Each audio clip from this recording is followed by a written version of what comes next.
हरे कृष्ण कृष्ण कृष्ण हरे हरे, हरे राम राम राम हरे हरे। राधे राधे, जय श्री कृष्णा। आप सभी का बहुत बहुत स्वागत है आपके अपने चैनल अन्नपूर्णा की रसोई 36 में। आज की इस वीडियो में मैं आप लोगों के साथ अपने लड्डू गोपाल जी का गर्मियों में श्रृंगार वीडियो शेयर करूंगी। हमें गर्मियों के मौसम में लड्डू गोपाल जी का श्रृंगार कैसे करना चाहिए, आज की इस वीडियो में मैं आप लोगों के साथ शेयर करूंगी। तो लड्डू गोपाल जी को गर्मियों के मौसम में कॉटन के सूती और हल्के वस्त्र पहनाना चाहिए, जिससे कि हमारे ठाकुर जी को ज्यादा गर्मी ना लगे। तो ये बहुत ही सुंदर सी कॉटन की ड्रेस है जिसे मैंने घर में बनाया है। ये ऊपर की चोली है। गर्मियों के मौसम में सूती कपड़े ठंडक देते हैं, तो हमें गर्मियों के मौसम में ठाकुर जी को आरामदायक वस्त्र धारण करवाने चाहिए। तो ये ठाकुर जी का वस्त्र मैंने घर में बनाया है। मैं ठाकुर जी के सभी वस्त्र घर में बनाती हूँ, क्योंकि बाजार के जो कपड़े होते हैं वो हमारे ठाकुर जी को चुभते हैं। घर के बने कपड़े बहुत ही ज्यादा आरामदायक होते हैं, इसीलिए मैं अपने ठाकुर जी के लिए घर पे ही वस्त्र बनाती हूँ और ये वस्त्र काफी ज्यादा अच्छे रहते हैं। बाजार के कपड़े 2-3 वॉश में ही खराब हो जाते हैं, लेकिन घर के कपड़े काफी ज्यादा आरामदायक होते हैं। तो ये मैंने ऊपर की चोली ठाकुर जी को धारण करवा दी है। नीचे का घाघरा भी काफी ज्यादा सुंदर है और काफी ज्यादा कम्फर्ट है। गर्मियों के मौसम में ठाकुर जी को हल्के रंग के वस्त्र और सूती वस्त्र पहनाने चाहिए। तो यहाँ पे मैंने ठाकुर जी का ऊपर की चोली पहना दिया है और ये नीचे का लहंगा है। हमारे ठाकुर जी का मॉर्निंग रूटीन कुछ इसी तरीके से स्टार्ट होता है। गर्मियाँ काफी ज्यादा बढ़ गई हैं, मौसम काफी ज्यादा गर्म हो गया है। ऐसे मौसम में आप अपने लाला का बहुत अच्छे से ध्यान रखिए। उनके कमरे में छोटा सा कूलर रखिए, या जिस कमरे में कूलर एसी की व्यवस्था हो उसी कमरे में ठाकुर जी को रात्रि का विश्राम कराना चाहिए। हमारे ठाकुर जी ने वस्त्र धारण कर ली है। आप लोगों को ये हमारे ठाकुर जी की ड्रेस कैसी लगी, जो कि मैंने घर पे बनाई है? अगर हमारे ठाकुर जी का ये ड्रेस अच्छा लगा हो तो प्लीज एक प्यारा सा कमेंट जरूर करिएगा।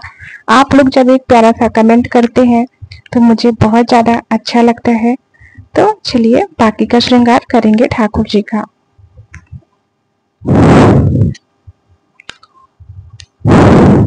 इसके बाद ठाकुर जी का डेली श्रृंगार करवाना चाहिए। वैसे तो मैं अभी ठाकुर जी का डेली चंदन श्रृंगार करती हूँ। गर्मियों के मौसम में चंदन ठंडक देता है, इसीलिए ठाकुर जी का गर्मियों के मौसम में चंदन से और फूलों से श्रृंगार करवाना चाहिए। इसके बाद ये ठाकुर जी का चोकर है, बहुत ही सुंदर सा ठाकुर जी का श्रृंगार धारण करवाएंगे।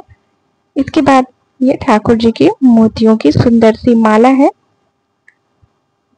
इसे भी ठाकुर जी को धारण करवाएंगे। तो ठाकुर जी का स्नान के बाद डेली श्रृंगार करवाना चाहिए। तो आपको गर्मियों में एक बात का ध्यान रखना है कि जो आप श्रृंगार करवाते हैं वो ज्यादा भारी ना हो, उनके वस्त्र भी हल्के होने चाहिए। तो मैंने ठाकुर जी को माला धारण करवा दी है और ये ठाकुर जी के केश है, बहुत ही सुंदर से घुंघराले केश है। ठाकुर जी के हम केश धारण करवाएंगे और हमारे ठाकुर जी की छवि बहुत ही सुंदर लग रही है, बहुत ही प्यारे हैं हमारे कृष्ण कन्हैया। यहाँ पे मैंने ठाकुर जी के केश धारण करवा दिए हैं।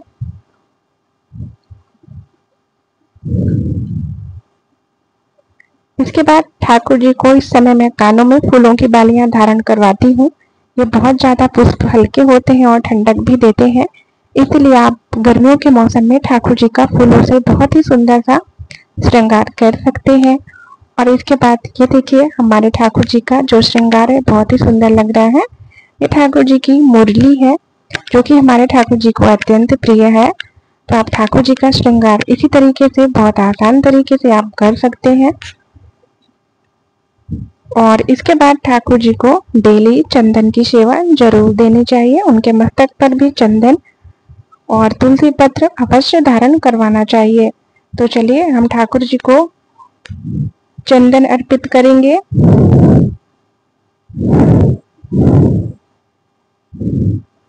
हमारे ठाकुर जी की चंदन सेवा हो गई है और इसके बाद आज मैंने ठाकुर जी के लिए बहुत ही सुंदर सुंदर से अपराजिता के पुष्प तोड़े थे, जो कि हमारे ठाकुर जी को अत्यंत प्रिय है।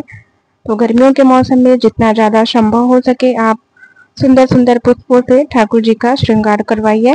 यहाँ ठाकुर जी को मैं पुष्प अर्पित कर रही हूँ।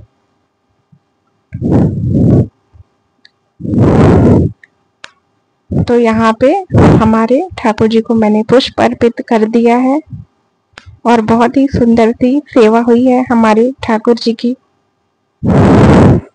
तो चलिए मैं आपको पूरा श्रृंगार दिखाती हूँ। ये देखिए हमारे ठाकुर जी का श्रृंगार हो चुका है और यहाँ पे मैंने मोर मुकुट भी धारण करवा दिया है, जो कि हमारे ठाकुर जी को अत्यंत प्रिय है।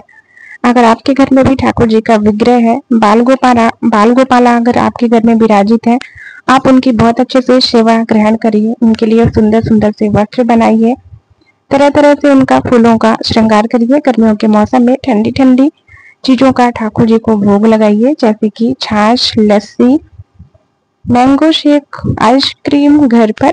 इस तरीके से आप ठाकुर जी की बहुत अच्छे से सेवा कर सकते हैं। राधे राधे आप सभी को।